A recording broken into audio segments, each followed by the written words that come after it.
distinguished guests, ladies and gentlemen. A very warm good morning to all of you. I'm Neha Tiwari, and on behalf of NIT University, it is my privilege to welcome you all to the 11th Convocation ceremony. I wish you and your families my personal best for your health and safety in these difficult times. It is the momentous occasion for the university and our graduates as well. Because of this unprecedented situation, we are unable to welcome you all in person at the campus, but share and cherish this special moment with you virtually to enjoy the mirth of this occasion. I have the honor of inviting the Honorable Chief Guest, Dr. Arunabha Ghosh, CEO, CEEW, Council for Energy, Environment and Water, Mr. Rajendra Singh Pawar, Founder, NIT University, Mr. Vijay Kumar Thadani, Co-Founder, NIT University, and Professor Rajesh Khanna, President, NIT University, to grace the occasion and bless all our 264 graduates. As said by Ms. Marian Wright Edelman, and I quote, "Education is for improving the lives of others and for leaving your community and world better than you found it," unquote. Indeed, this also resonates with the vision of NIT University, which is to be a role model of learning, research, innovation, and sustainability. We take immense pride in our students' success, and it's gratifying to bestow them with the degrees of honors. To mark the auspicious beginning of the ceremony, let us pay tribute to Ma Saraswati, the goddess of knowledge. I request the dignitaries on the dais to light the lamp.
Thank you, music team, for such a melodious rendition.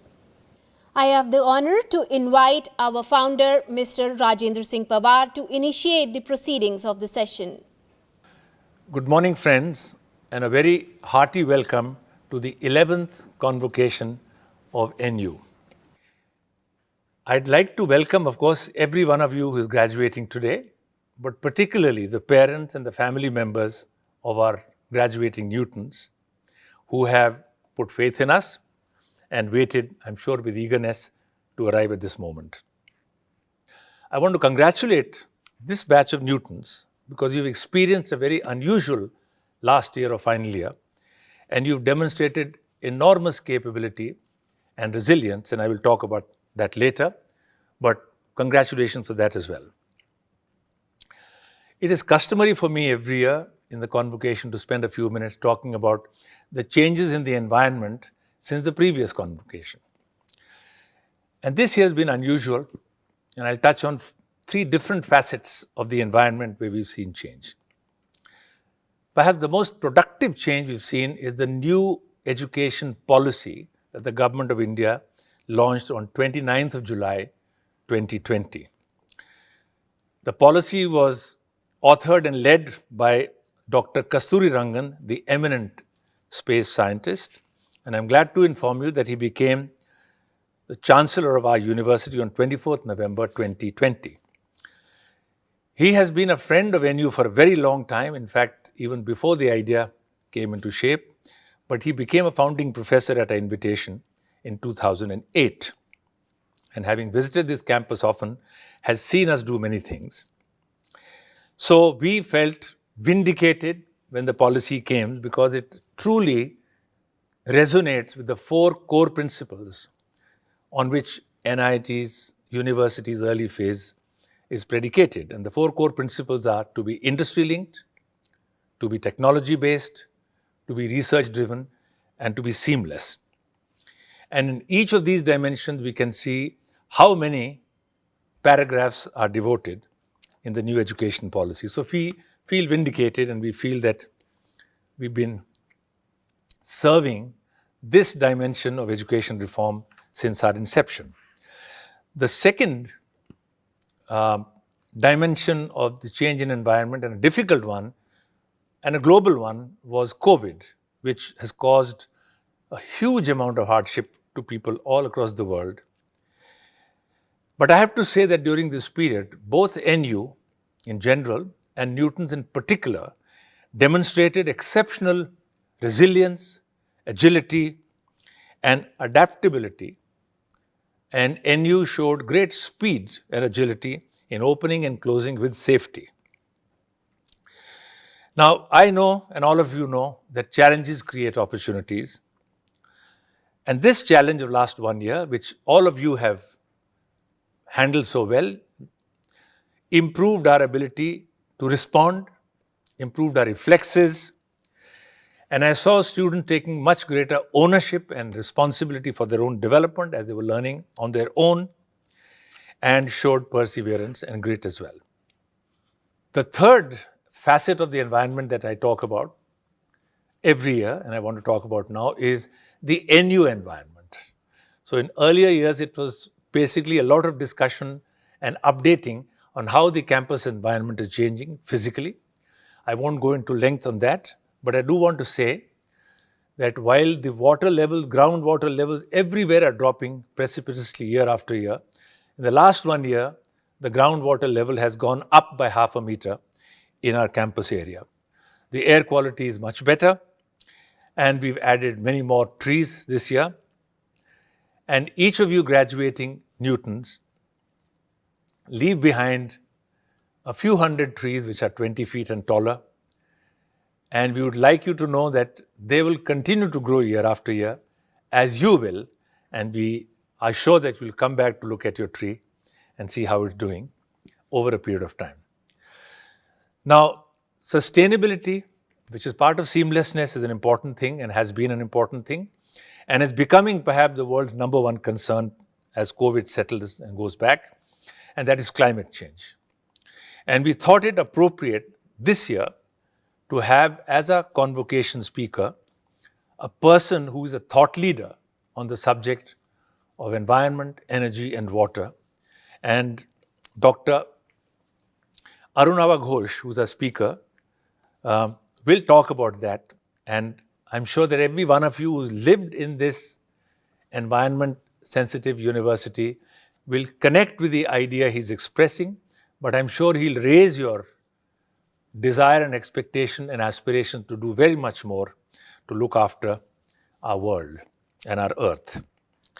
The other dimension of our physical environment, which became an important issue this year, was that when COVID hit, NU set up a large quarantine center on the other side of the highway to help the city of Nimrana and the neighboring villages to cope with the problem should there be a large outbreak and that people would need quarantine. The second thing that happened during that time is that just outside the campus we have a large set of workers from the building projects in the neighborhood who live in the shanties, who were without work. And from the time the COVID hit, for a fairly extended period, NU was feeding these people by the hundreds every day. So this is our commitment to our community and is an aspect of seamlessness of us and our neighboring world.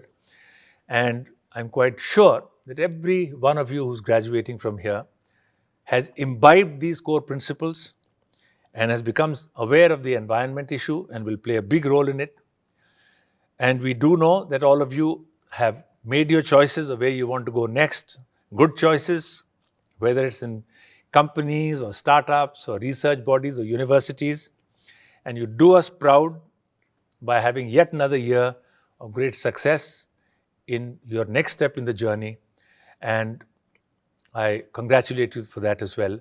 And as I said, delighted to have all of you here and welcome once again.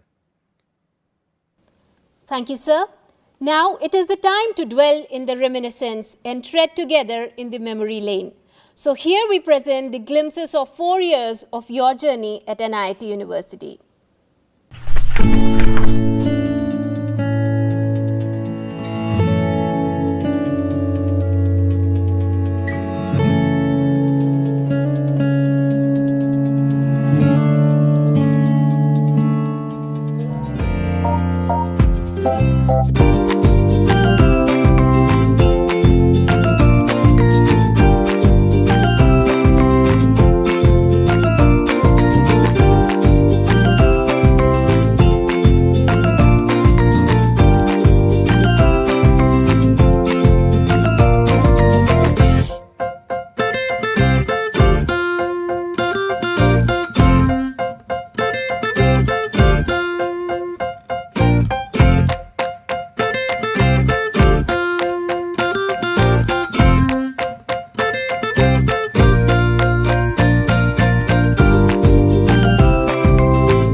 Thank you.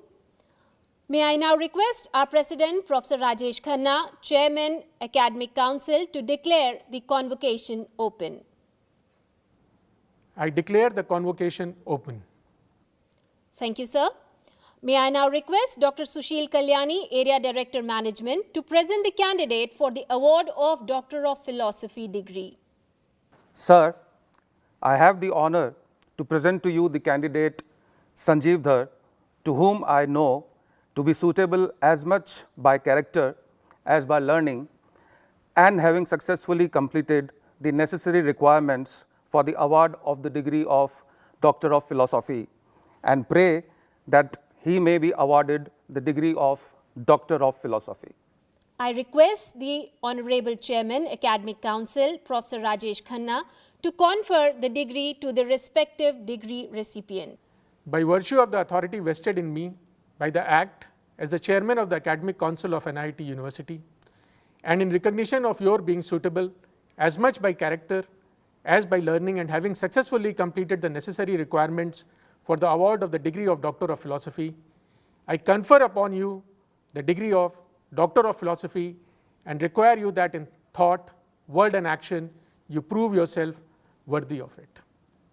Sanjeev Dhar. May I now request Professor Debashish Sen Gupta, Area Director Computer Science, to present the candidate for the award of the Doctor of Philosophy degree. Sir, I have the honor to present to you the candidate Prashant Baral, to whom I know to be suitable as much by character as by learning, and having successfully completed the necessary requirements for the award of the degree of Doctor of Philosophy, and pray that he may be awarded the degree of Doctor of Philosophy. I request the Honorable Chairman, Academic Council, Professor Rajesh Khanna, to confer the degree to the respective degree recipient.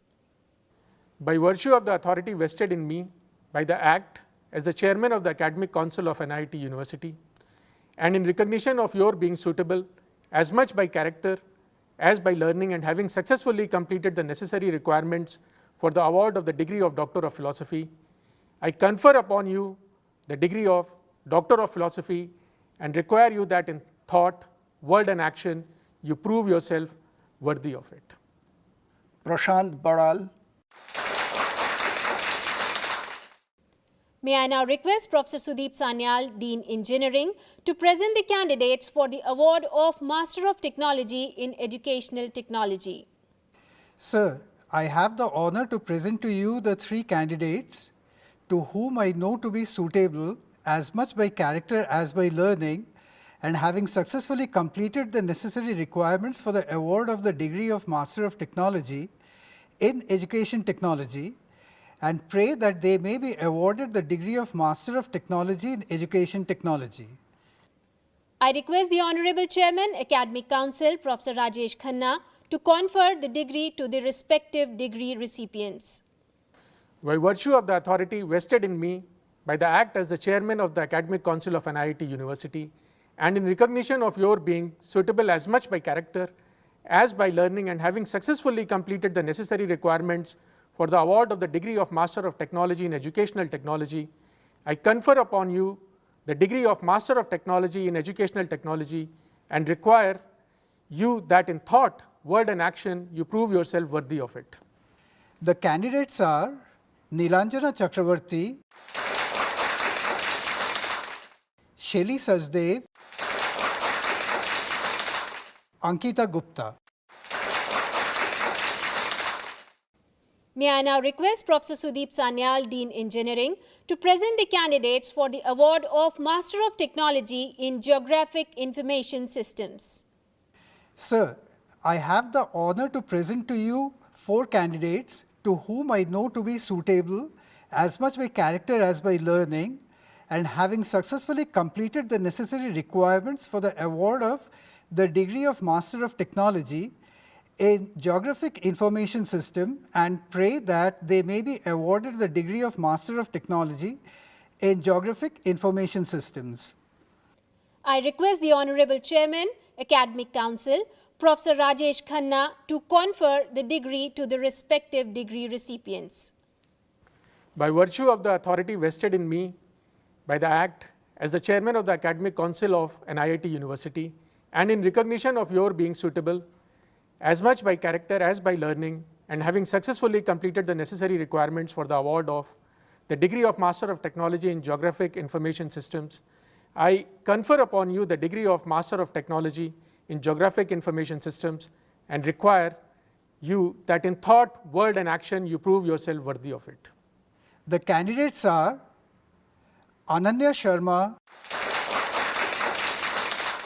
Medha Pathak, Vamika Mathur, Somik Chakraborty. May I now request Professor Sudeep Sanyal, Dean Engineering, to present the candidates for the award of Master of Science Integrated in Computer Science. Sir, I have the honor to present to you 5 candidates to whom I know to be suitable as much by character as by learning, and having successfully completed the necessary requirements for the award of degree of Master of Science Integrated in Computer Science, and pray that they may be awarded the degree of Master of Science Integrated in Computer Science. I request the Honorable Chairman, Academic Council, Professor Rajesh Khanna, to confer the degree to the respective degree recipients. By virtue of the authority vested in me by the Act as the Chairman of the Academic Council of an IIT University, and in recognition of your being suitable as much by character as by learning, and having successfully completed the necessary requirements for the award of the degree of Master of Science Integrated in Computer Science, I confer upon you the degree of Master of Science Integrated in Computer Science and require you that in thought, word and action you prove yourself worthy of it. The candidates are Akanksha Tiwari, Bandi Lasya Praharshini, Nishita Agarwal, Rohan Rajendra Nayak, Vaibhav Srivastav. May I now request Dr. Sushil Kalyani, Area Director Management, to present the candidates for the award of the Master of Business Administration. Sir, I have the honor to present to you the candidates, 3, to whom I know to be suitable as much by character as by learning, and having successfully completed the necessary requirements for the award of the degree of Master of Business Administration, and pray that they may be awarded the degree of Master of Business Administration. I request the Honorable Chairman, Academic Council, Professor Rajesh Khanna, to confer the degree to the respective degree recipients. By virtue of the authority vested in me by the Act as the Chairman of the Academic Council of an IIT University, and recognition of your being suitable as much by character as by learning, and having successfully completed the necessary requirements for the award of the degree of Master of Business Administration, I confer upon you the degree of Master of Business Administration and require you that in thought, word and action you prove yourself worthy of it. Amitava Majumdar, Sangita Nandan, Shom Shubra Mukherjee. May I now request Dr. Sushil Kalyani, Area Director Management, to present the candidates for the award of the Master of Business Administration in Business Analytics. Sir, I have the honor to present to you the candidates, 20, to whom I know to be suitable as much by character as by learning, and having successfully completed the necessary requirements for the award of the degree of Master of Business Administration in Business Analytics, and pray that they may be awarded the degree of Master of Business Administration in Business Analytics. I request the Honorable Chairman, Academic Council, Professor Rajesh Khanna, to confer the degree to the respective degree recipients. By virtue of the authority vested in me by the Act as the Chairman of the Academic Council of an IIT University, and in recognition of your being suitable as much by character as by learning, and having successfully completed the necessary requirements for the award of the degree of Master of Business Administration in Business Analytics, I confer upon you the degree of Master of Business Administration in Business Analytics and require you that in thought, word and action, you prove yourself worthy of it. Abhilasha, Abhishek Nigam, Aditya Bandil, Aher Taral Dhyaneshwar, Amrit Kaur, Anjita Nair, Archit Agarwal, Malviya Bhavesh Rajesh, Devika Singh, Dimpy Tyagi, Gudupalli Navateja, Kesa Sandeep, Keshav Singla, Menda Kartik, Nikita Sethi, Poonam Mishra, Pranjal Kathuria, Shalabh Sharma, Sunil Kumar Pal, Vivek Kumar Prasad. May I now request Dr. Sushil Kalyani, Area Director Management, to present the candidates for the award of Master of Business Administration in Intelligent Data Sciences. Sir, I have the honor to present to you the candidates 60 to whom I know to be suitable as much by character as by learning and having successfully completed the necessary requirements for the award of the degree of Master of Business Administration in Intelligent Data Science, and pray that they may be awarded the degree of Master of Business Administration in Intelligent Data Science. I request the Honorable Chairman, Academic Council, Professor Rajesh Khanna, to confer the degree to the respective degree recipients. By virtue of the authority vested in me by the Act as the Chairman of the Academic Council of NIT University, and in recognition of your being suitable as much by character as by learning, and having successfully completed the necessary requirements for the award of the degree of Master of Business Administration in Intelligent Data Science, I confer upon you the degree of Master of Business Administration in Intelligent Data Science and require you that in thought, word and action, you prove yourself worthy of it. Akshay Kumar, Arpit Shukla, Deshpande Vicky Vijay, Dinesh Kumar Saini, Navdeep Singh, Vidushi, Akrit Vivek, Abhishek Bhatia, Abhishek Jain, Abhishek Singh, Aditi Behra, Akshat Bansal, Akshat Deep, Alam Seti Narayan Sai Srinivas Bharat, Anjali Gupta, Ankit Sethi, Arko Chakrabarti, Arpit Singhal, Ashish Chauhan, Ashish Kumar Swami, Chayan Chatterjee, Chetan Kumar BK, Chiranjeev Singh, Divyanshu Malik, Gautam Passi, Gurappa Shekhar Sank, Harish Kumar K, Himanshu Pandey, Kaustav Mitra, Kavya C. N, Kshitij Chauhan,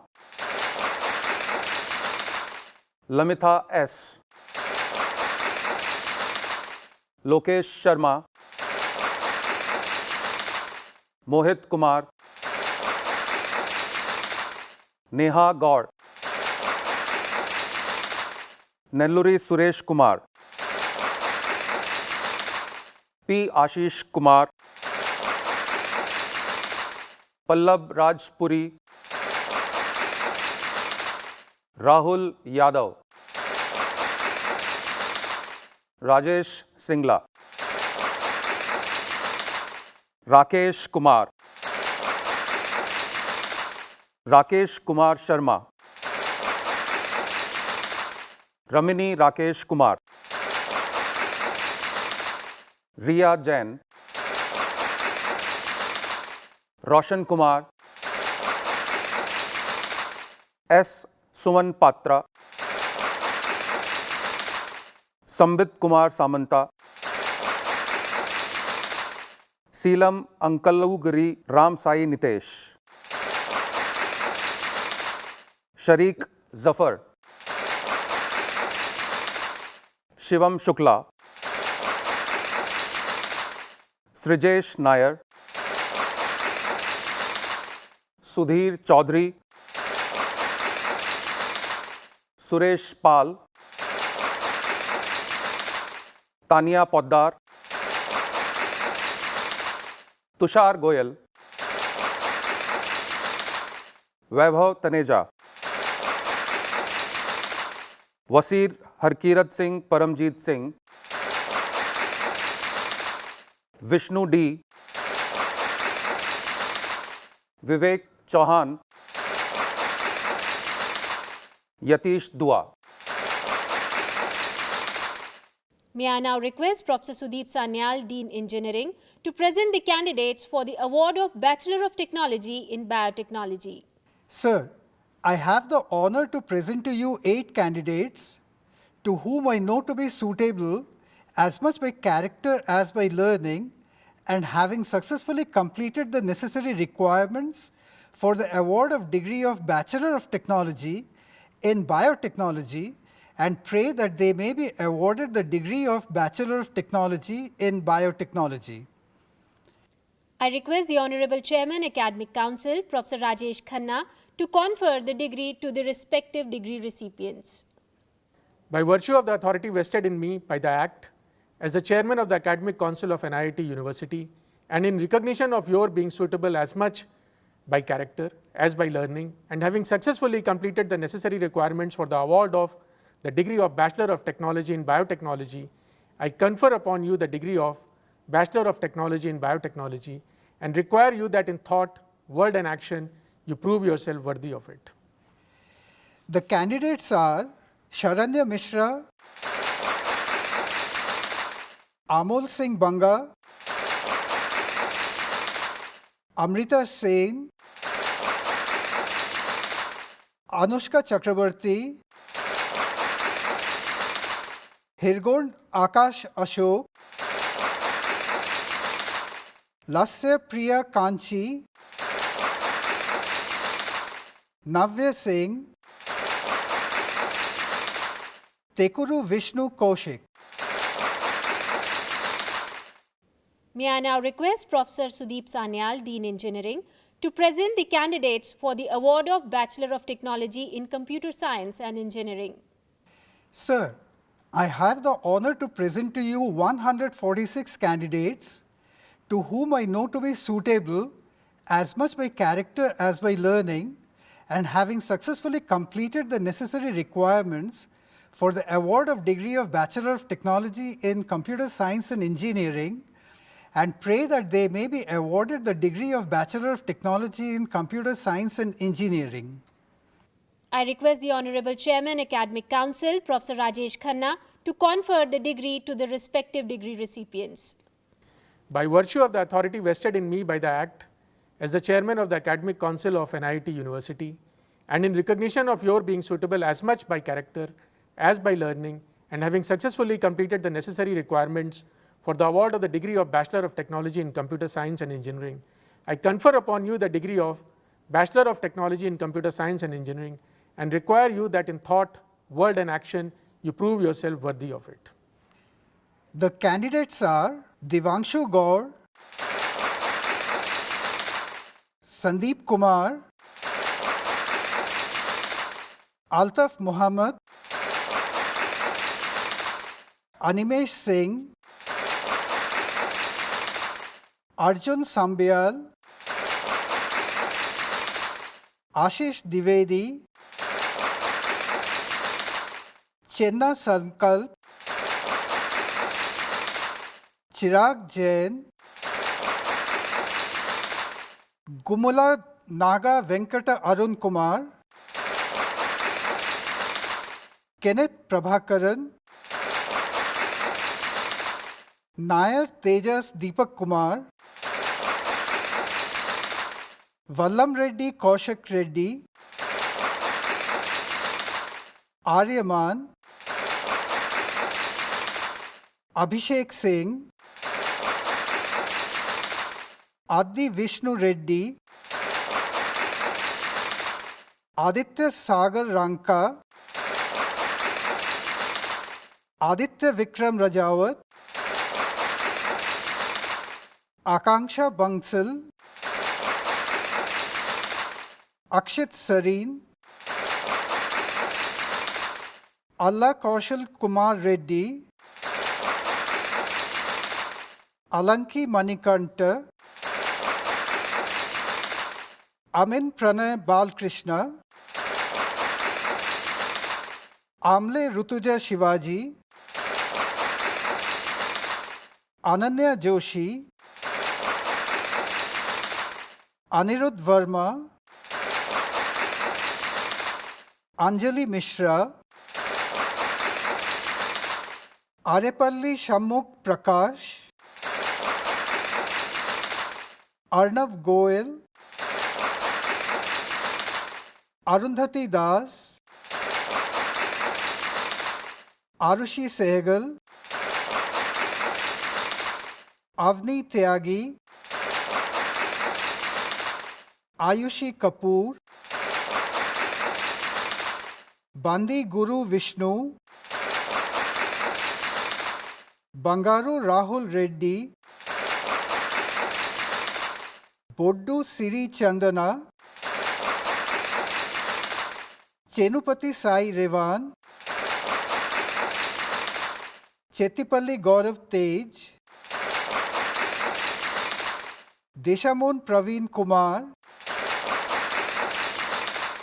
Igala Rakesh, Etam Setti Karthik, Gaddam Brijesh Reddy, Gaddamidi Pritika, Gare Dineshwar, Garima Pandita, Golapudi Heman, Gopiseti Padmini Shrestha, Gulapalli Naga Tharun, Himangshu Nikhare, Hitangshi, Ishan Jain, Jandham Chaitanya, Jasti Pranay Chaudhary, Jatin Kumar Jain, Jayanti Venkat Sai Lakshman, K. Pranit Abhinav, Kagitha Sai Prakash, Kamma Vivek, Kandula Pavan Kalyan Reddy, Kanika Sharma, Kare Kamal, Kaustubh Kishore, Khirnar Nikhil Kishore, Kiriti P.D. Setti, Koduru Ramanjanaya Veera Venkata Subhakar, Kola Praveen, Koluru Vamsi, Kopagiri Prithvi Sriraj, Lakhini Jagdish, Mahen Manish Gandhi, Malipedi Kaushik, Manal Soni, Manan Thakkar, Manda Sai Prabha Reddy, Manjhi Prashant Kumar, Maruti Reddy Billa, Masupalli Bhavyashri, Mathi Naga Sarath Kumar, Mayank Rana, Muhammad Owais, Mogula Purushottam Gaur, Muhammad Shoaib Belim, Monish Magesh,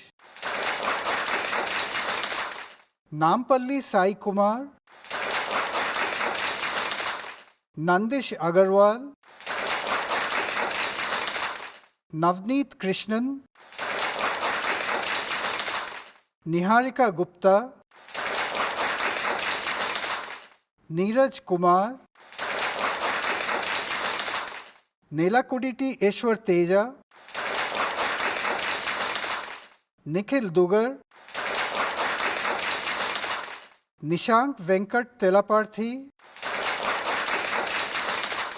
Nizampatnam Manoj, Para Hitesh, Param Bhavnani, Pedi Sai Ritik, Pedideni Vinay Chaudhary, Pedi Galapati Sai Kumar, Petula Naveen Reddy, Piyush Katoch, Potabatini Ravi Teja, Pragya Dutt, Pragya Kapoor, Pratinav Srivastav,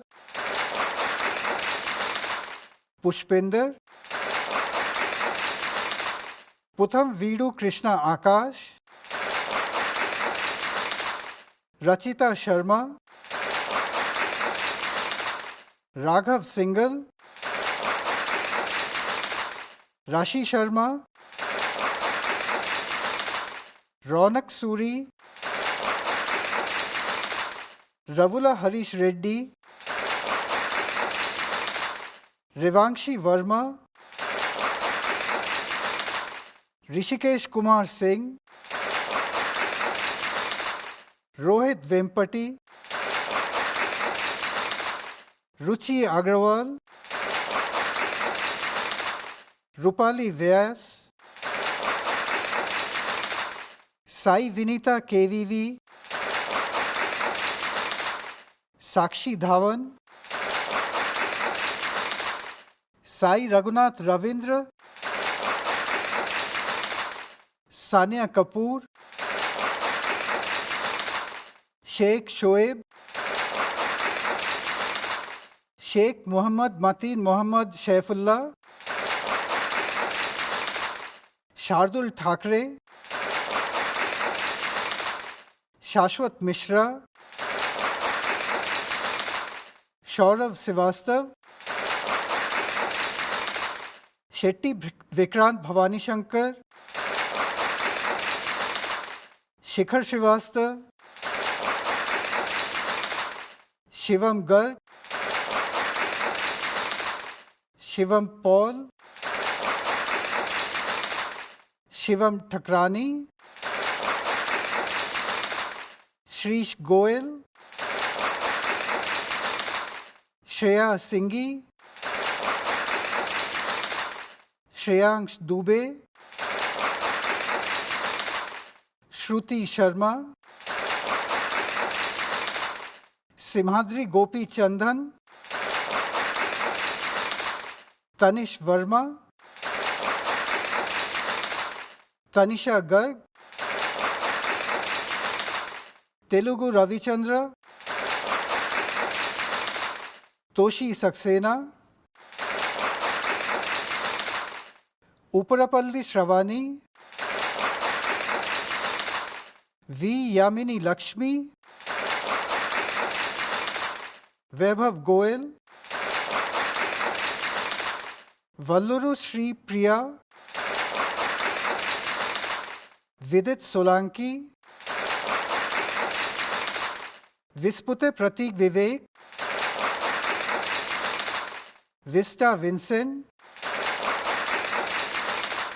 Yenduri Satyanarayana Murthy Sasang, Yugandhar Daulat Desai. May I now request Professor Sudeep Sanyal, Dean Engineering, to present the candidates for the award of the Bachelor of Technology in Electronics and Communication Engineering.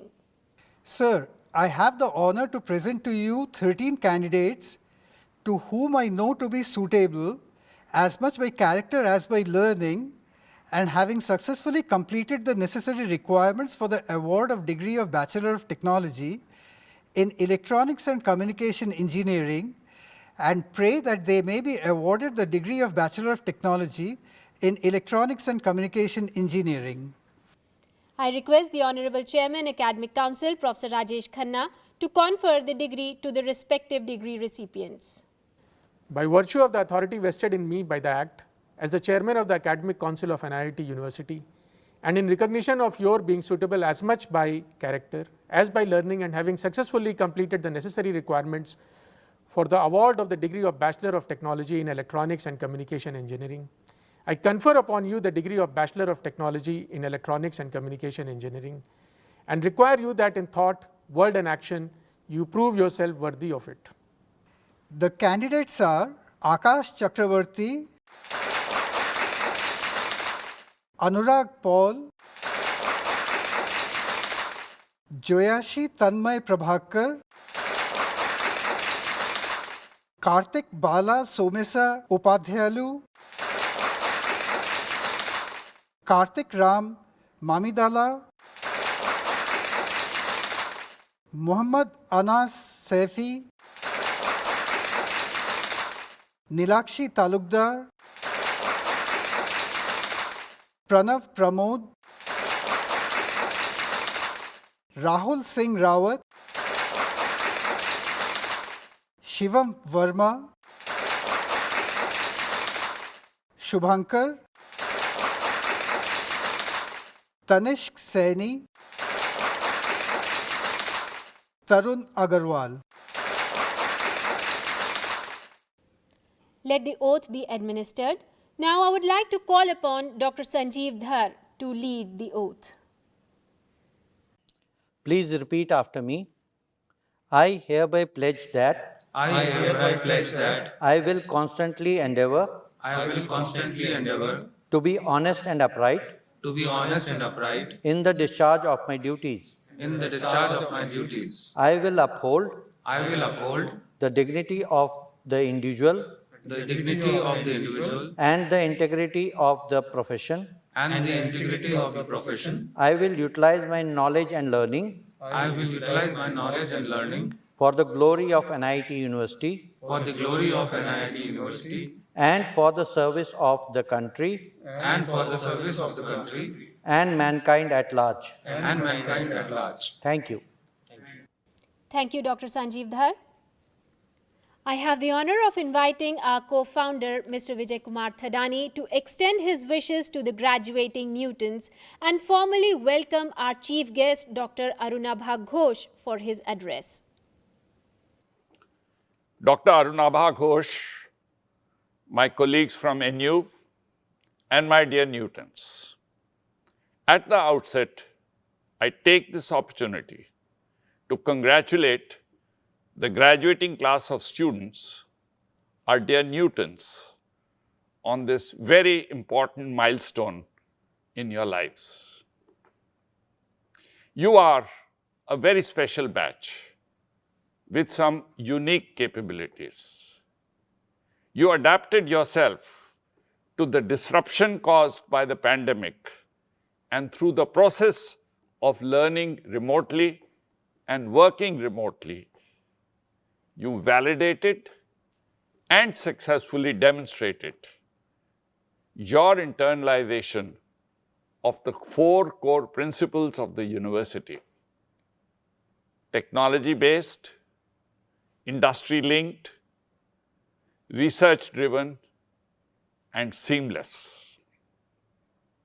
You have thus truly earned the spurs of Newton, the title of Newton that you can proudly use for the rest of your life.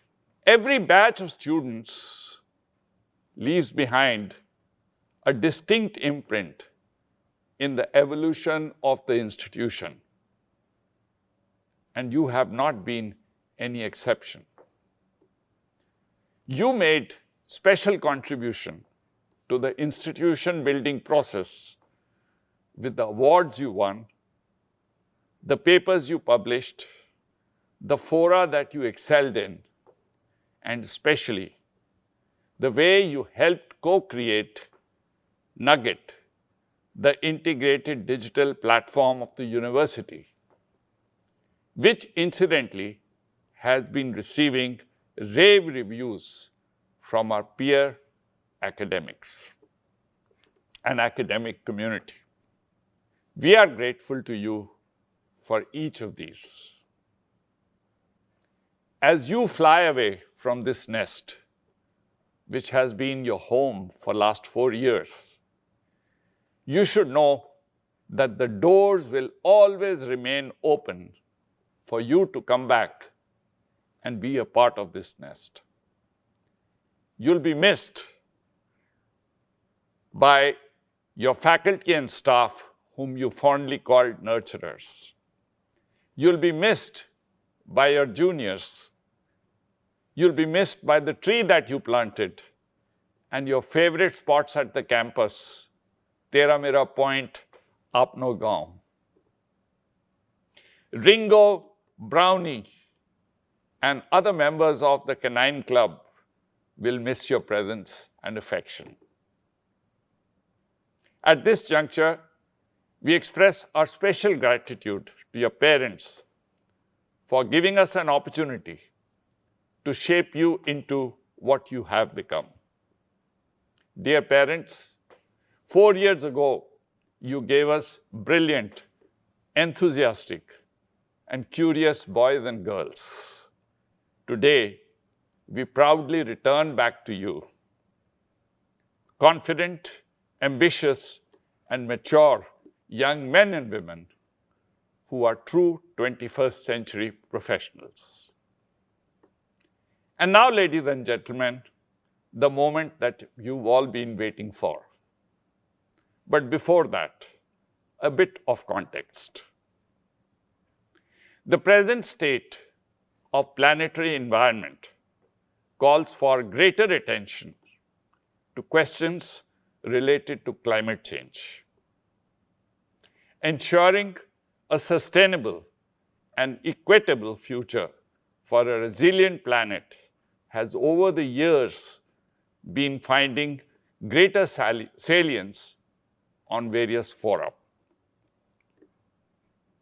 The growing number of climate change related disasters around the world, ranging from Amazon wildfires to Texas cold wave, to the warming of the Arctic, and to the most recent Hurricane Ida, which dumped historic rain over New York City, are all interconnected and are increasingly compounding each other. Disasters that occur thousands of kilometers apart are getting related to one another, and can have consequences for people living in distant places. The butterfly effect is no longer in the realm of academia and conjecture. It is in this context that I consider it my proud privilege to present to you a public policy professional, an advisor, author, columnist, and an institution builder, a Stephanian and a topper in economics, and to top it all, a doctorate from Oxford. These are some of the honors he wears lightly on his sleeves. He is not only an acknowledged authority on the subject of climate change, but in more ways than one, represents the soft power of the resurgent India and its intellectual heft at the global policy-making stage. Ladies and gentlemen, I am referring to Dr. Arunabha Ghosh. Dr. Arunabha is the founder CEO of the Council of Energy, Environment, and Water. Since 2010, he has led CEEW to the top ranks as one of Asia's leading policy research institutions and amongst the world's 20 best climate think tanks. His professional associations include Princeton, Oxford, and multilateral institutions like UNDP and WTO, amongst others. Dr. Ghosh's essay, Rethink India's Energy Strategy, in Nature journal, was selected as one of 2015's 10 most influential essays. Dr. Arunabha advises governments, industry, civil society, and international organizations around the world. Amongst other such associations is the fact that he was invited by France to advise on the COP21 climate negotiations. As a pragmatic policy advisor, he is aware that the intellectual challenge that we are faced with is to harmonize competing ends of the extremities of the spectrum, and that development often comes into conflict with the environment. But we don't have the luxury of persisting with business as usual. Dr. Arunabha has quoted Colombian Nobel Prize winning author Gabriel Garcia Marquez from his novel Love in the Time of Cholera. And I quote, "The most important thing in a good marriage is not just happiness, but stability." This is quite apt from the perspective of intergenerational equity, as we have an onerous responsibility to hand over a stable and a healthy ecosystem to the future generations, rather than a depleted one for the happiness of the present generation. Dr. Arunabha, you would find it particularly interesting to note that sustainability forms or is a part of the very DNA of NIT University and finds its expression right from the vision, mission, and the core principles of the university on one hand, and architecture, construction, and policies on the other. It's also visible in every of the university's activities, whether it is academics, research, clubs, projects, or any other issue that the university is faced with. And we look forward to welcoming you on the campus in person very, very soon. So with this backdrop, ladies and gentlemen, may I present to you Dr. Arunabha Ghosh. Mr. Rajendra Singh Pawarji, Chairman, NIIT Limited and founder of NIIT University. Mr. Vijay Thadani, MD, NIIT Limited and co-founder of NIIT University. Professor Rajesh Khanna, President, NIIT University. Members of the leadership team at NIIT University, faculty and staff of NIIT University. I believe you're called nurturers, and of course, Newtons, the fellow students. Namaskar. Thank you for extending this warm welcome to me to deliver the annual convocation address to the graduating class of 2021. I feel very humbled that you considered me for this role. So let me start by offering my sincere congratulations to the faculty, administrators, and visionaries behind NIIT University. I had an opportunity to learn about NIIT University at length from conversations with Mr. Pawar. I had in fact looked forward to visiting the campus in person, but due to some personal challenges at my end, I was unable to do so, and that is my regret, and I hope to visit the campus in the near future. I have, however, discovered through documents and short films and conversations with Air Commodore Singh that your beautiful campus is a labor of love and a work in progress. You have taken a desert and started growing a forest. You have conserved the soil and fertilized it more. You have recharged the water and reused the waste. You have channeled the air and filled your lungs. When we think of a campus, what comes to mind? Open spaces, a syncretic relationship with nature, and an ecosystem to think and to act. It is evidently clear that you are indeed making that imagination become real. Several years ago, one January, I was running along a frozen canal within the Tsinghua University campus in Beijing. I came upon a clump of trees.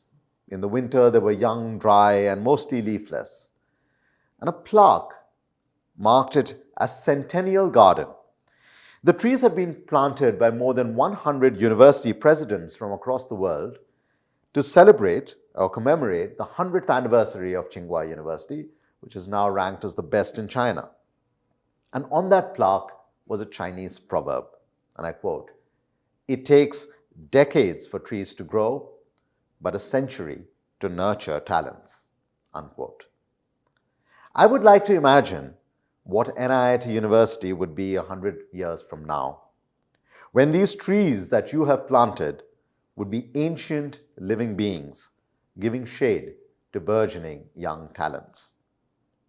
So let me also extend my congratulations to the class of 2021. You're graduating not just from a university, but can claim to be the defining class that graduated out of a pandemic. So many of you must have struggled with deep anxieties, personal challenges, maybe even loss of loved ones. Yet here you are, certifying your individual success, celebrating your fellowship with each other, and commemorating the fact that you're just here. The ritual of an annual graduation ceremony has become so routine that we forget that during the last global pandemic 100 years ago, this was not a privilege for most humans. In fact, getting a higher education degree is still a privilege for the few, but the world is infinitely different in 2021 than it was in 1921. So you are the chosen few who stand at the inflection point, not just for your generation, but for several generations past and many that are yet to come. That is because you're graduating with a degree in life. What we have all been through for the past 2 years was not part of your curriculum when you signed up. But what better education could you have received than living through a period that showed the best and the worst of humanity and its place on the planet? So what is a university? Why is it called a university? Because this is where you come, where you contemplate your place in the universe. I often turn to Meditations, a book written by the Roman Emperor Marcus Aurelius almost exactly 2,000 years ago in the 170s of the Christian era. Here is a passage that appeals to me a lot, and I quote, "Not to know what the world is to be ignorant of where you are. Not to know why it's here is to be ignorant of who you are and what it is. Not to know any of this is to be ignorant of why you are here. And what are we to make of anyone who cares for the applause of such people who don't know where or who they are?" My wish for all of you is that you seek less the validation of people who don't know where or who they are. And instead, may you become more conscious and more contemplative about the world you are in, why you are here, and what legacy you will leave behind. These themes will be the subject of my address. So let's start with, what is this world that you are entering?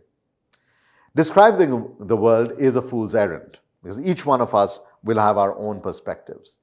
Nevertheless, from what I see, I can outline 5 trends that are defining the world in which we live. First, the age of the Anthropocene. Our natural ecosystems are under unprecedented pressure. As any forensic investigator would comment, the imprint of humans is evident enough to make our species outright culpable. 3/4 of the land-based environment and 2/3 of the marine environment have been significantly altered by human activity.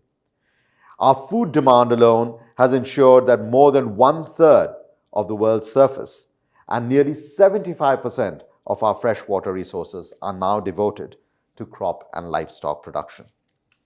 Our insatiable appetite as a species is crowding out the space for others, with around 1 million plant and animal species now threatened with extinction.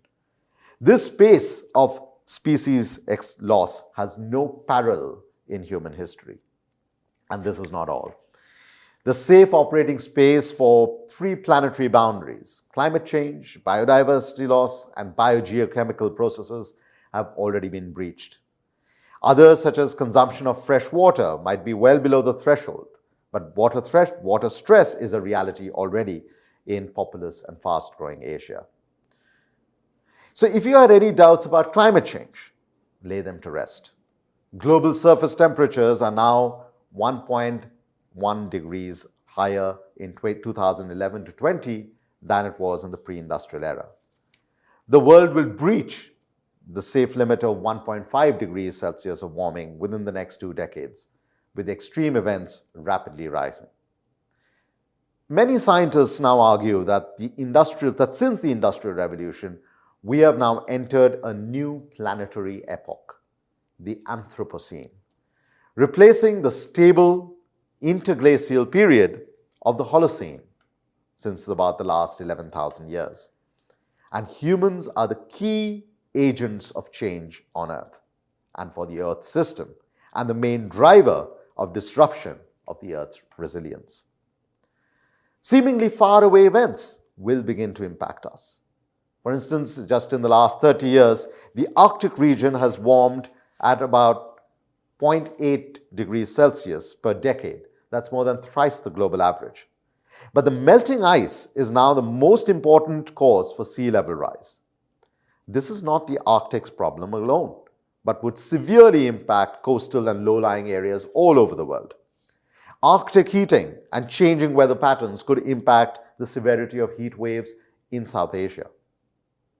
Last summer, I did a small experiment with my young daughter. We froze a bottle of water and then placed it on a metal plate to film its melting. Initially, very slow, almost negligible, and then with increasing rapidity. The same happens to the Earth's more vulnerable regions. Warming at the South Pole or the North Pole has been 3 times faster than the global average over the last 30 years. The Himalayas, the Hindu Kush region, are equally vulnerable and will warm faster than the world average. And it's those tipping points that we should be worried about. The second trend I see is what I call a perfect storm of risks. If we are literally changing the face of the planet, what will the planet do to us? In this age of the Anthropocene, we are likely to face perfect storms of risks. In 2008, there were 2 global crises. One was the financial crisis. The other, less known, was a crisis in food supply. A combination of high oil and energy prices, high cost of fertilizers, a demand shock for cereals, declining food stocks, sent food prices through the roof. The resulting food shocks created political crises in many parts of the world. In the near future, India must confront the prospect of a perfect storm of global shocks involving pandemics, water stress, agricultural losses, tensions over energy supplies, growing trade disputes, extreme weather events impacting insurance firms and the financial sector, mass movement of environmentally displaced people. And when these risks come all at the same time, they overwhelm our social, economic, and administrative capacities to respond. We've already witnessed all of this in recent months and weeks. 3/4 of India's districts today are now hotspots for extreme climate events like droughts, floods, and cyclones. And we must understand that the extremes today could very well become the norm of tomorrow, because climate risks are non-linear. The past is not a good predictor of the future.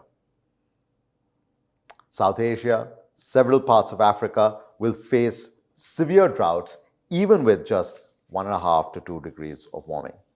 Sea level rise in the Indian Ocean will be 1.5 times more than the global average. This will be devastating for a country like ours with more than 7,000 kilometers of coastline, leaving hundreds of billions of dollars of infrastructure stranded, imposing severe financial stress on not just us, but our children. The biggest lesson I take away is that what we thought was distant is here. What we thought would happen in the future is now. And the time to act was yesterday. So we come to the third trend. What is the direction of the economy? Rodney Brooks, a former director of the MIT's Computer Science and Artificial Intelligence Laboratory, once said, and I quote, "Predicting the future is really hard, especially ahead of time." I rather say that the only way to predict the future is to shape it.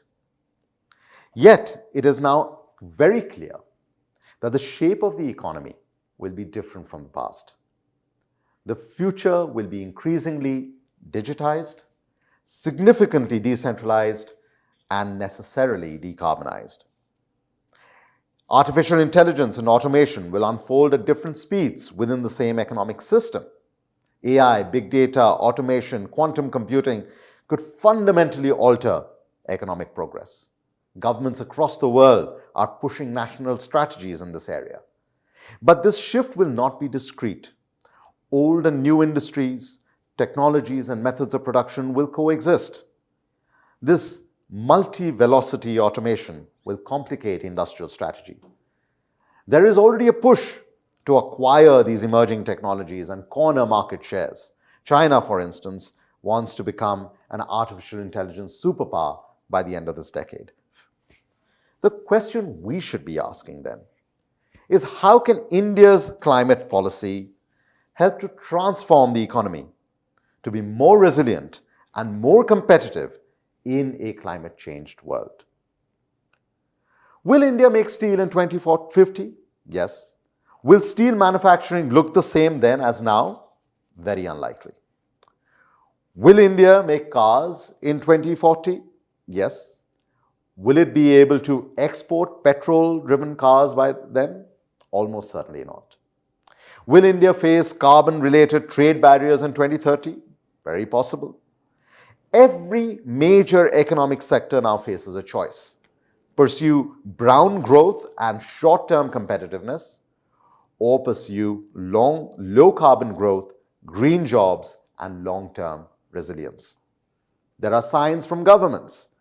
There are signs from the markets. There is a swathe of large institutional investors demanding more stringent environmental, social, and governance norms. The day of reckoning of Indian companies dependent on fossil fuels is not far. And there are signs from the border. The European Commission, for instance, has proposed carbon border tariffs, which will severely impact our exports. So will we wait to decarbonize until the economy gets buffeted by climate shocks, or by institutional investors insisting on greener credentials, or by carbon tariffs in our major export markets, or will we move proactively to be an industrial leader in the green economy? India needs hundreds of billions of dollars of investment in renewables, in electric mobility, industrial energy efficiency, and shutting down dirtier thermal power plants. These investments would have net benefits in terms of avoided costs of pollution and damages from climate change. But the capital is insufficient and expensive. We need to attract the capital. We need to be able to co-develop the technologies of the future, whether it's green hydrogen, whether it's advanced biofuels. Significant investment in R&D will be needed, and that is where institutions like NIT University come in. We need a new mantra of jobs, growth, and sustainability. And for this, we must grab or create opportunities in at least three areas: the inclusion of the rural economy, sustainable urbanization, and green industrialization. Let me give some examples. In the rural economy, there is a $53 billion opportunity of powering up the productive side of the rural economy. Things like cold storage, looms, rice mills, sewing machines. Solar-powered hydroponic stations that create green fodder for our cattle is a potential $4 billion market in India alone. Distributed solar refrigeration for commercial applications is a $20 billion market in India. Solar-based irrigation can become sustainable if systems were integrated so that surplus power could feed back into the grid while the farmers get additional income and improve their water efficiency. All of this is possible in the rural economy. The same happens with sustainable urbanization. India is already the world's third largest country just by its urban population. But its unplanned, chaotic, and misgoverned cities could become the new laboratories of new technologies, new business models. Distributed energy, for instance, rooftop renewables, is a huge multi-billion-dollar opportunity. Indian cities could be built in ways that we move less and do more. So what would sustainable mobility look like? If electric vehicles, for instance, hit cost parity with the internal combustion engine vehicles by 2030, India could have 27 million electric vehicles by 2030 alone. Of course, the carbon dioxide emissions will be lower. At the same time, the bulk of Indians walk in cities. 37% of urban Indians use buses, trains, and other forms of public transport.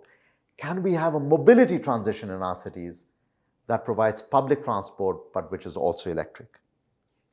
Water is our weakest link.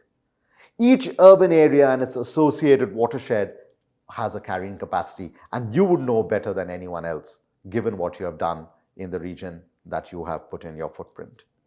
It is imperative that we measure water and water availability and water consumption. Only then we can have the water recharge measures, whether it's rainwater harvesting, rehabilitating lakes, desilting canals, and make them more effective. Of course, our farms have to become far more water efficient. Otherwise, the economic loss of that water inefficiency will be somewhere in the order of about $870 billion in 2030 and $2.5 trillion in 2050. And at the same time, our cities have to give building permits only if developers are able to prove that they've installed the systems that recharge water more than what is being taken. Urban sewage, which mostly gets untreated, can become a new driver of a circular economy where each drop of water gets reused many times over, and that the treated sewage becomes used as minerals for fertilizers. What initially was just considered a cost suddenly can become a resource to generate revenue. And beyond our rural economy and our urban economy, there is green industrialization. Industrial decarbonization will be the next big driver of where investment flows. India's automotive sector, for instance, which employs millions, can have 6% additional value addition in 2030 compared to the business as usual scenario if we were able to manufacture most of the electric vehicle powertrains and battery packs here in India. Remarkable progress is being made in battery technologies across the world. It's no surprise that some of the biggest conglomerates in India are now thinking of building gigafactories in India. Steel, cement, fertilizer, petrochemicals, these account for about 3/4 of our industrial emissions. Yet, India is the lowest cost steel producer in the world. India's cement sector is the most energy efficient in the world. But in a growing economy, our total emissions will grow. So how do we lower the carbon footprint of our heavy industries without deindustrializing? India's big bet on green hydrogen could be a game changer as India aspires to become a hub of green hydrogen production, consumption, and export. Recycling of minerals can create the mineral security that we need to invest in high technologies. 44% of India's critical minerals demand could be sourced just from recycling e-waste. That brings me then to the fourth big trend, the imperative of jobs. So many of you are now heading into the marketplace. India needs to create millions of jobs every year, and yet there is continued uncertainty about the quantity and the quality of jobs. Some years ago, I worked on an initiative on the future of jobs, and we identified several drivers that would shape the jobs ecosystem. That included systems of lifelong learning, the shapes and sizes of enterprises, the presence of social security systems, and whether technology and innovation would enable inclusive growth. But here too, the climate crisis will have serious implications. For India, nearly 75% of its labor force is exposed to heat stress. Change creates uncertainty, but also opportunity. Commentary about artificial intelligence and losses of jobs is worrisome at one level, but at the same time we see, say in the United States, more than 78,000 researchers now in artificial intelligence alone. China has half that number. So as technologies evolve, the pattern of jobs will change. For productive employment and decent work, we need to look for opportunities for new skills and new sectors. Decentralized energy, rooftop systems create 7 times more jobs than large-scale solar, which creates more jobs than coal-based power. Water, sanitation, waste management, clean energy, all these will be important growth areas for jobs. In an economy enabled by these new technologies, one's personal economic value is likely to be inversely proportional to the standardization of tasks. So the more unique the job, the greater would be one's value in the workforce. And workers are likely to develop multiple skills spread across multiple jobs. We now come to the fifth final trend. We have an uncertain geopolitics amidst stressed domestic politics. The tentative stability of the Cold War era was replaced by the exuberance of the 1990s and the 2000s, followed by economic uncertainty after the financial crisis, The rise of China, fraying multilateralism, challenges to regional stability in our broader region, security threats at our borders, and emerging security platforms and alliances. And like dominoes, the pandemic set in motion a sequence involving public health, job loss, financial insolvency, economic recession. These economic indicators will be supplemented with social stress. And we can expect that the social fissures on cultural lines, on religious lines, will get deeper and erupt into civil strife.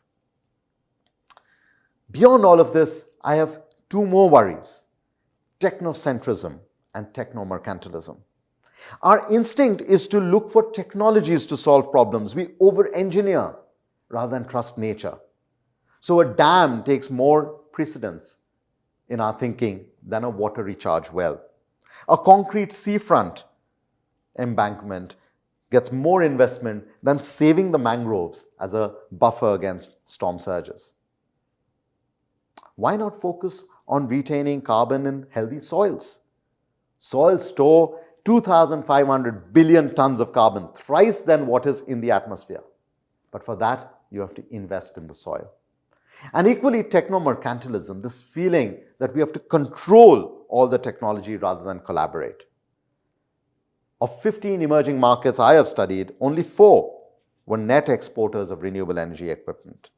We need an agenda to diversify our supply chains in emerging technologies that gives many more countries, many more companies a stake in the green industries of the future, increase that interdependence, and reduce the scope of conflict.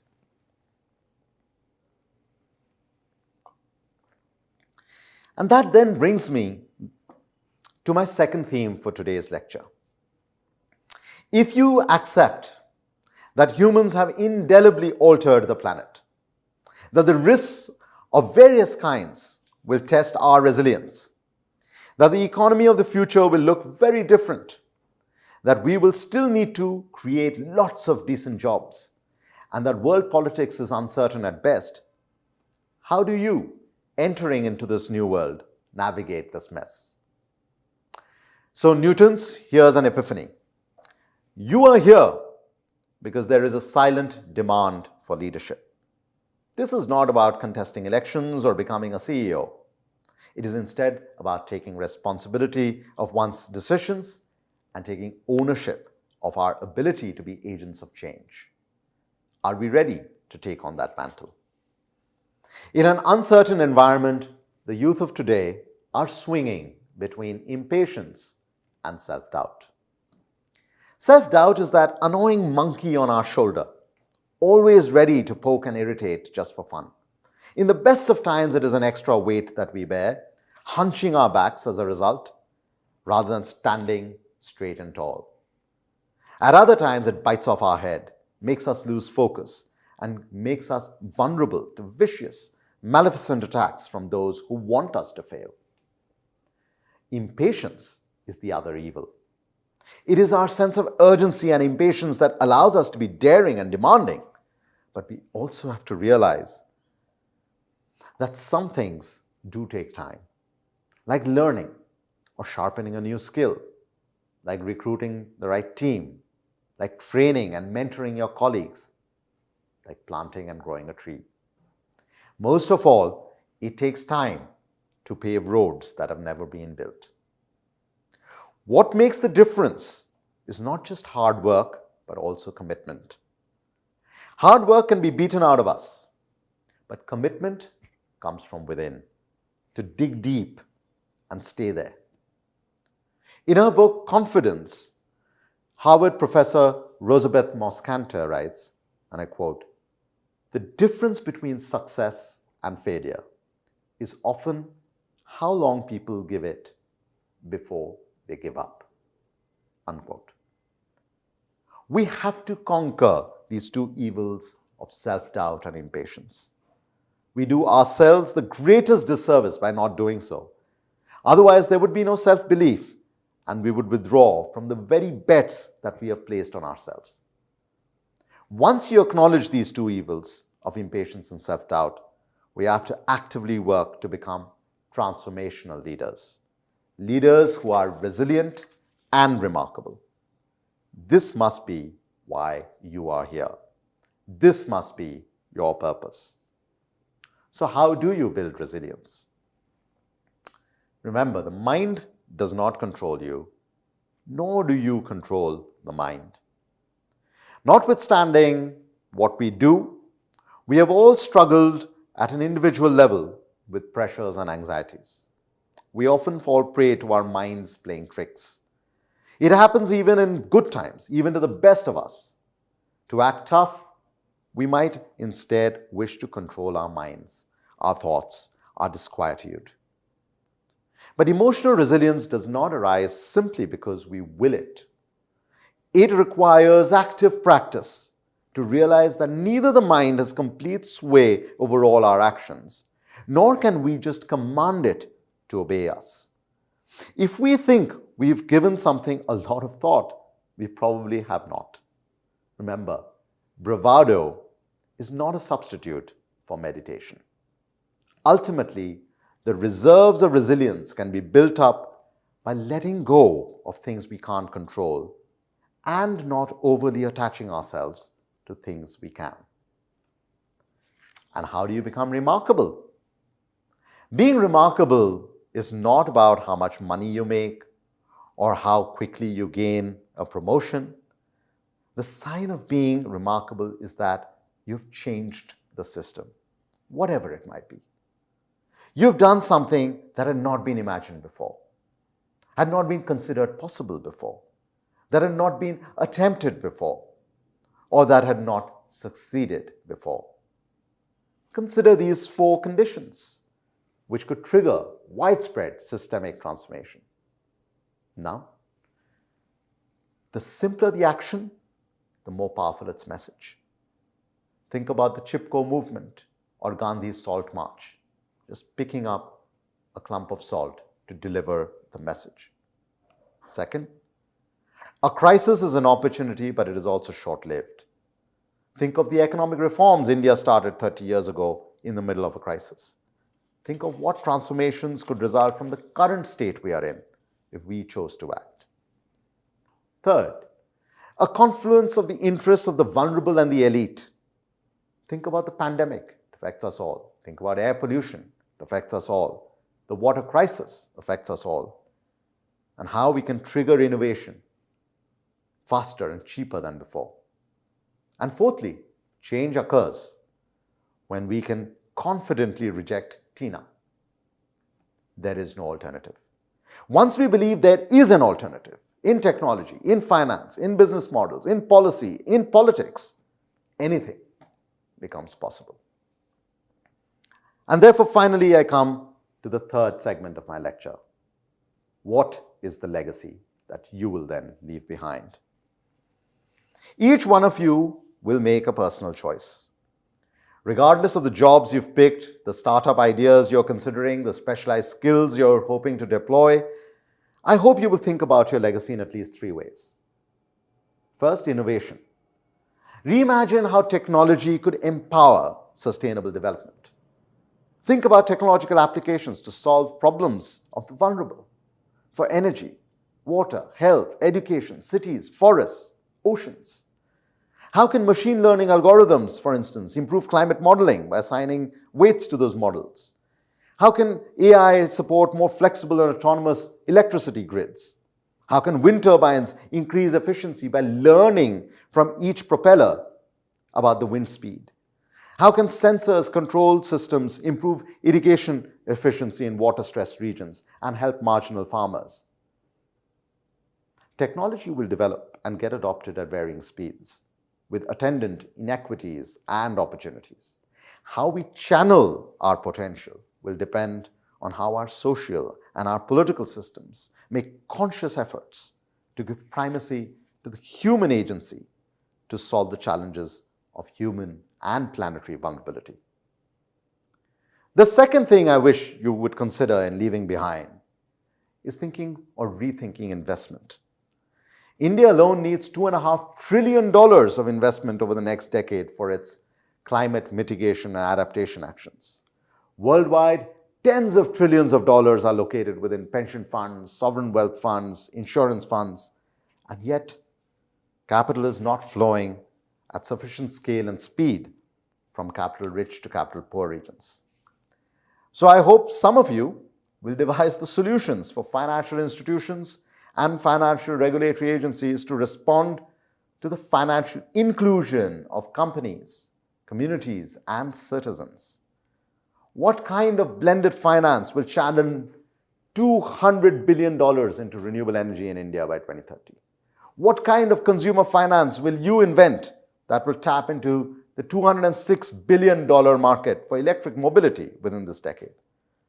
What kind of public finance will create an insurance cushion against the $5 to $6 billion of disaster-related losses that we encounter every year?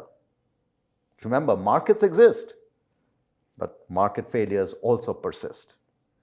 Amidst debates about sustainable finance, nature gets excluded. We value products that clean up degraded resources, but not the assets that are clean.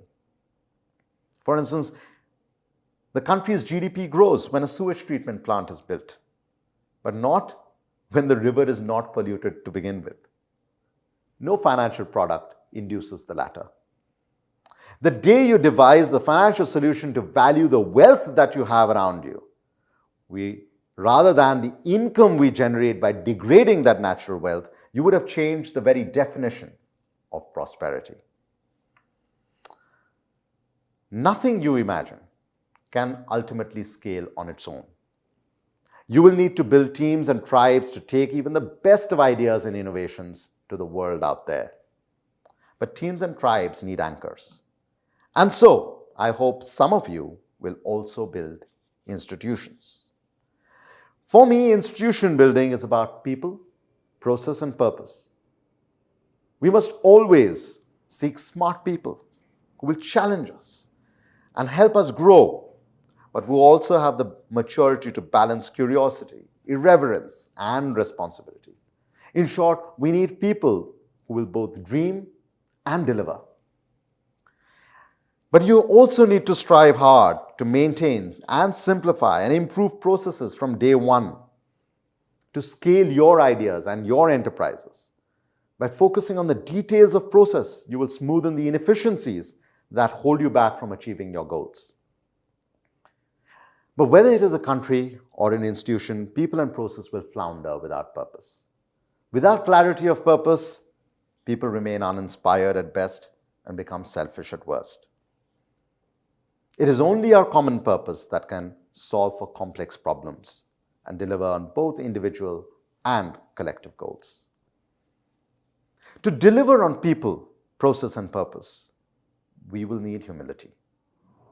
Superstar athletes, world-famous musicians, the most brilliant of academics, the greatest of politicians, they have not become what they are today on their own.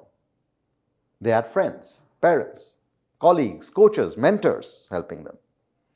As one entrepreneur has observed, self-made is an illusion.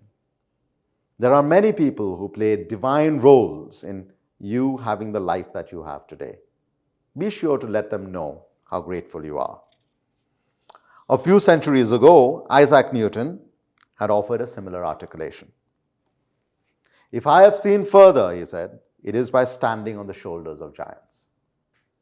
Will you, Newtons, also stand on each other's shoulders to reach ever higher? And to build a team, we will need empathy, the greatest skill you can deliver and develop. At the core of cultivating and maintaining empathy is the ability to walk in another person's shoes. Because we live in unempathetic times. Extremist ideology has always been around, but propaganda has always been deployed. What's different now is that social media amplifies the alternative truths and creates barriers between us. The worst kind of propaganda is one that you don't even hear about. This toxic combination of extremism, social media amplification, and stratification can make finding common ground within an organization or within a country very challenging. Being right is not the same as listening to others. Being wronged is no guarantee of having voice. When you build teams, create the conditions from which common ground can be found. Remember, Newtons, a leader is an individual. Leadership is for individuals. Assume leadership.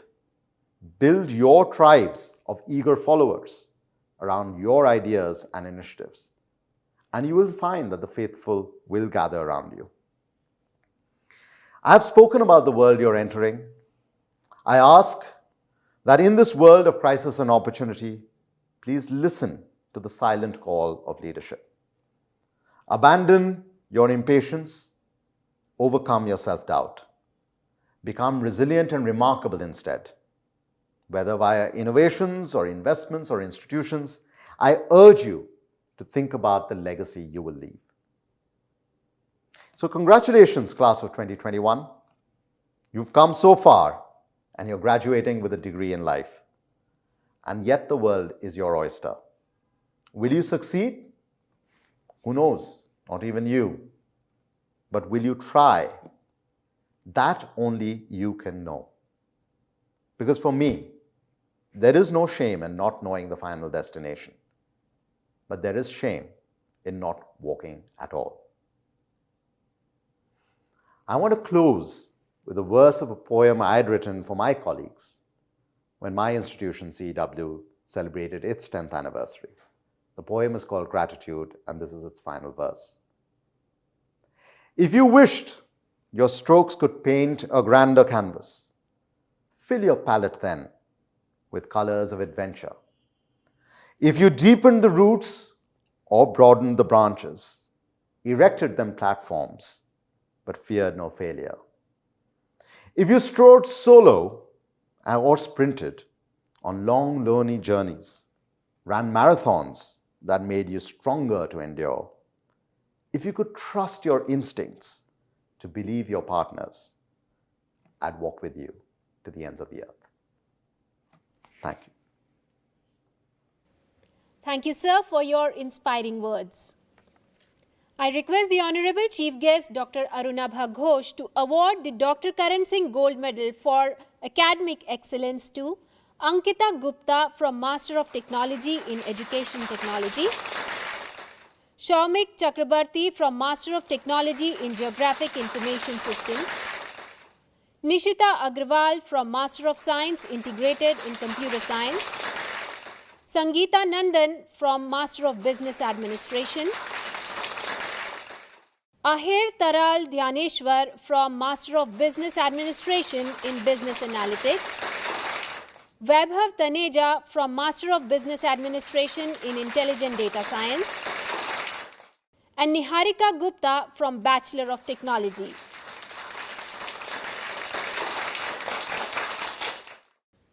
The Ram Rajendra Malhotra Medal 2021 goes to the all-rounder graduating student of Bachelor of Technology, Pragya Dutt.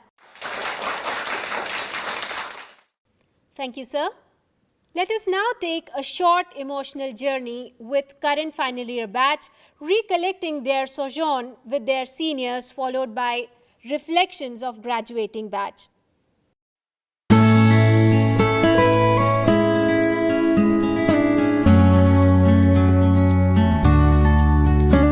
Since you guys will be passing out this year, I wish you all the best with your life ahead.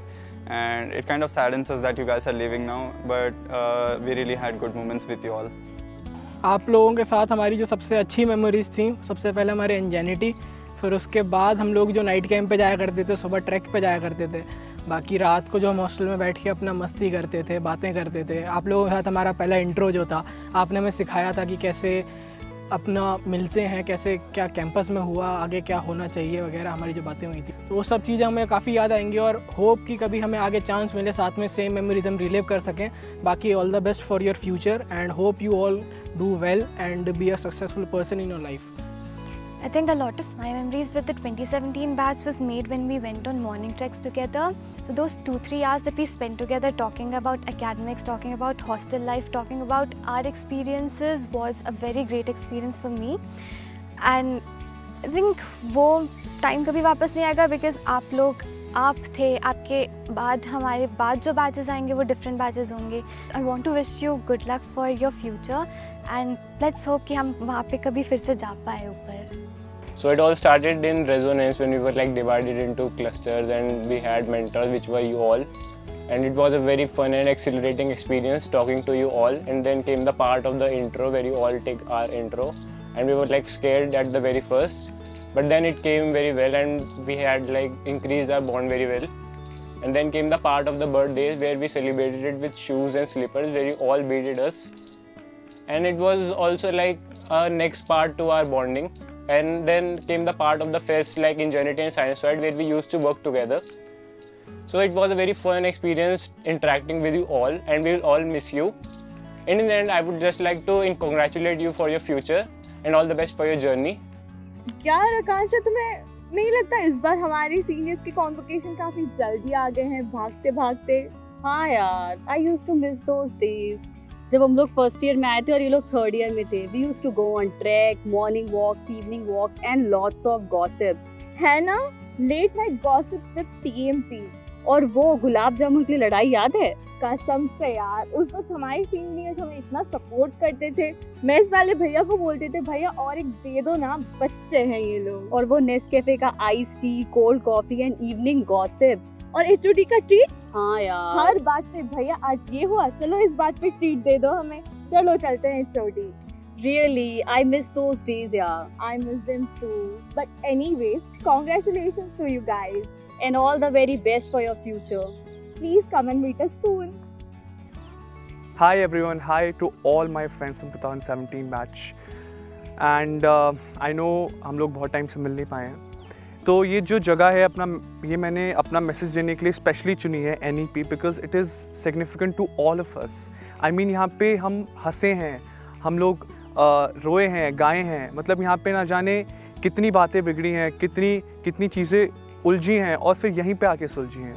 The road in front of me not just carries peoples and vehicles, it carries so many memories. And I would like to say, give my special thanks to the Music Society. उनका मैं शुक्रिया अदा करना चाहूँगा क्योंकि it has been my constant throughout my 4 years. और हम सबकी लाइफ में एक ऐसा एक constant रहा होगा. एक बात जो मैं कहना चाहूँगा वो ये कि जब हम किसी ऐसी ऑर्गेनाइजेशन या सोसाइटी का पार्ट रहते हैं या टीम का पार्ट रहते हैं, it draws the bridge, you know, between barely surviving to living life to its fullest. Hi, I'm Sanya, and I don't think this place needs an introduction. I'm at the bowl, and I just want to say that this is the most celebratory part of our campus. From Makar Sankranti to all the fests to pulling all-nighters and setting up the stage and everything that our batch has done. I think, yeah, most of the celebratory things have happened right here. So this is a special place for us. And the bowl is also the point at our campus which is closest to the nature. From newborn puppies to just laying here and stargazing.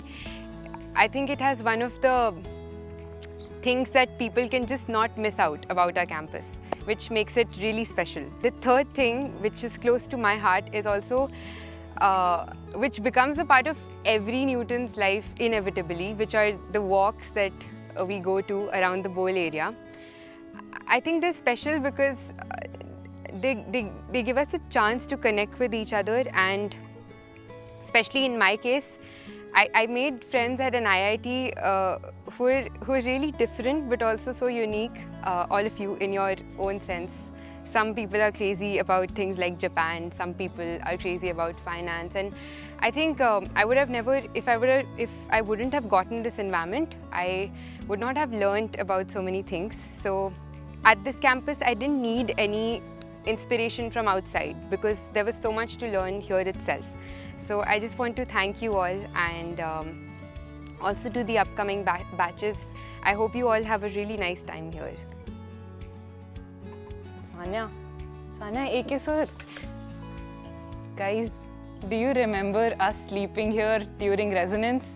Can you imagine us sitting here right now after 4 years?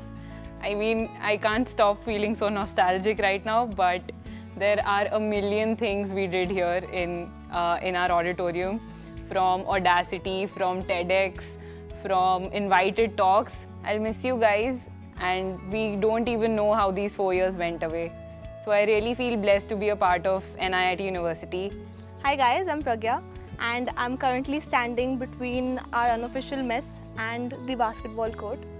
So this place was the hotspot for so many project-related discussions, for birthday celebrations, for all kinds of gossip, and of course a much-needed break from lab interactions. I believe most of us would resonate with the in-house events, sports events that we had. So that was a very lovely vibe. For me personally, I'd say I would really miss the morning jog that I used to do around the campus. The air was so fresh. The campus, felt beautiful, and it really gave me the perfect kickstart for my morning. It was really positive. The message to my batchmates and even my juniors would be that we are all in different phases of our life, and we are working towards separate goals. So NU helps us to catch that particular strength of ours and gets us to our own goal. Hi guys, I'm Pragya, and right now I'm at the courtyard. This is the place where we'd have our post-exam discussions, and even though we didn't want to, so we'd just come out, we'd look at the question paper and then realize that हमने backside check भी नहीं किया है and we're getting really bad scores. For me personally, this is one place where I've had a lot of debates and discussions with amazing people that I've met over these 4 years. Our Paytm and bank balance used to decide was like directly proportional to whether we'll be having our lunch and dinner at mess or at HOD and Tuck.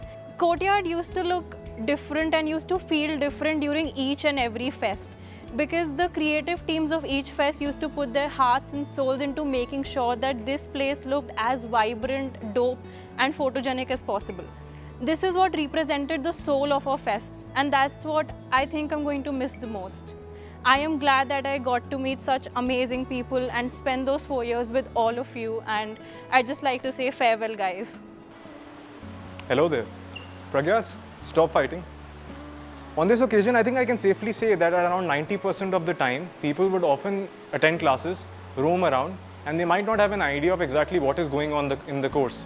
But the 1 week before an exam, you will find libraries packed, books unavailable. You would find people awake at the oddest of times throughout the night. You would often roam out to find someone who might have downloaded that PPT from Moodle before it was deleted, or someone who was paying attention to the class in that particular topic and possibly had notes. The combined call to action that people had in this 1 week, the 4 batches, was truly astonishing. And saturated with all this, people would often do some crazy things, which obviously cannot be mentioned here. But for example, to fuel the night, people would often order food from TMP. And the person who would do this job is often a result of infighting, decided based upon who has the least syllabus left. Hi everyone, I am Akash.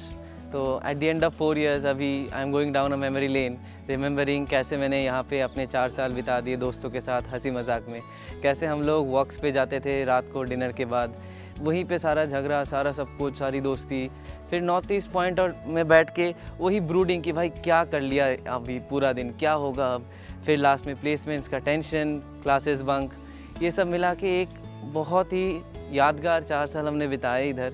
हमने ऐसे दोस्त बनाए जिनके साथ हम ऐसे memories बनाए that will stay for us for the life time. ऐसा रिश्ता बनाया है जो कि हमारे साथ पूरी ज़िंदगी हम याद रखेंगे कि हाँ कॉलेज लाइफ मेरा अच्छा गया था. जूनियर्स के लिए बस एक ही मैसेज है यार, इस कॉलेज लाइफ ना दोबारा नहीं आने वाला, इसको एंजॉय करो. बाद में देख लेंगे जो भी टेंशन वेंशन आएगा हम देख लेंगे, एक साथ जो होगा देखा जाएगा. मस्त लाइफ को एंजॉय करना सीख लो, क्योंकि कॉलेज के बाद ना एंजॉय नहीं कर पाओगे आराम से. Thank you all. That was quite nostalgic. Moving further, I would like to request Professor Rajesh Khanna, President NIT University, to propose the vote of thanks. Honorable Chief Guest of the Convocation ceremony, Dr. Arunabha Ghosh, Founder Shri R.S. Pawar, Co-Founder Shri V.K. Thadani, members of the Board of Management, distinguished guests, graduating students and nurturers.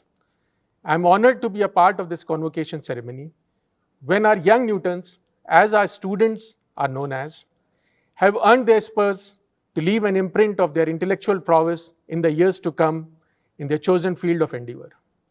Listening to the talk of chief guest, Dr. Arunabha Ghosh, has been an enlightening experience. And it is my pleasure to propose the vote of thanks on 11th Convocation ceremony of NIIT University. Dr. Ghosh has explained the importance of environmental sustainability in the larger context of the sustainability of human civilization. Working towards environmental sustainability is not a choice, it's a necessity. Ladies and gentlemen, we at NIIT University have integrated technology with research, industry, and nature for transforming outcomes of higher technical education, not only to impart the best quality education, but firmly believe in bringing about a change in the DNA of our thought so that Newtons aspire to be not just responsible professionals, but transformational leaders of our society. I would like to place on record sincere gratitude for this inspirational convocation address delivered by you, sir, which in many ways has validated our belief in environmental sustainability before it became a buzzword. I once again congratulate the young graduates of 2021 batch. As you walk out of the hallowed portals of NIIT University, we pray that you carry back the pleasant memories of your stay here, and that you leave this ceremony today with a duty to take forward the good name of NIIT University. It is our hope that wherever you are, whatever you do, it will reflect positively on all of us. We look forward to your continued association with you, and may you be a testimony to your alma mater. We wish you the very best in your professional and personal life. I would also like to extend special thanks on behalf of all of us to the proud parents of the graduating students for the support they gave to the students throughout their formative years, to the sacrifices you made to see your child hold his degree or her degree proudly, ready to face the world, have proved to be worthwhile. I congratulate you on being the proud parents of responsible citizens of the world. I also take this opportunity to thank our founding members, Shri Rajendra Pawar and Shri Vijay Kumar Thadani, for playing their part in shaping the young global citizens and prospective entrepreneurs. I have no words to describe the efforts you have to put in. Thank you for being a source of inspiration to all of us here. I would also like to place on record my profuse thanks to the members of the leadership team, the entire organizing team, all nurturers for their guidance and support at every stage who made this virtual convocation possible in the times that we are in. Finally, I would like to again congratulate all the graduating students and remind them with a quote of Swami Vivekananda, stand up, be bold, be strong. Take the whole responsibility on your own shoulders and know that you're creator of your own destiny. Jai Hind. Thank you, sir. May I now request our President, Professor Rajesh Khanna, Chairman, Academic Council, to declare the convocation to be closed. I declare the convocation closed. To conclude, I would once again congratulate all the graduates and wish a bright and successful career ahead. Now, all shall rise for the national anthem. Jana Gana मन अधिनायक जय हे भारत भाग्य विधाता पंजाब सिंध गुजरात मराठा द्राविड़ उत्कल बंगा विंध्य हिमाचल यमुना गंगा उच्चल जलधि तरंगा तव शुभ नामे जागे तव शुभ आशीष हे जय जय जय जय हे. With this, we come to the end of the ceremonial proceedings of the day. Thank you all for joining us and gracing the occasion and blessing our graduates. Thank you very much. Have a wonderful day ahead. Stay happy and safe. Thank you.